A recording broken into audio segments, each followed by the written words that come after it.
வருது. வெள்ளம் வந்து ஒருத்தர் சொல்றாரு, அலையே நில் கையை, அலையே நில் அலையே நில்னு கையவே சொல்லிக்கிட்டே இருக்காங்க. அது சொன்ன உடனே அந்த அலை நின்றுச்சு. எல்லாரும் வந்து ரொம்ப கரைக்கு வந்துட்டு சந்தோஷமா அவரை வாழ்த்துறாங்க. அந்த படகு ரொம்ப அந்த 2வது மரம் சந்தோஷப்படுது. நான் வந்து பெரிய மன்னர்களெல்லாம் சுமக்க ஆசைப்பட்டேன், முடியல. நான் ஒரு யோகியை சுமந்தேன், எனக்கு ஆசையே போதும் அப்படின்னு நினைக்குது.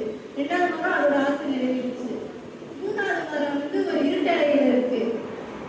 எல்லாரும் இந்த மரம் உயர்ந்த மரமா இருக்கு, இந்த மரத்தை என்ன பண்ணு சொல்லிட்டு ஒருத்தர்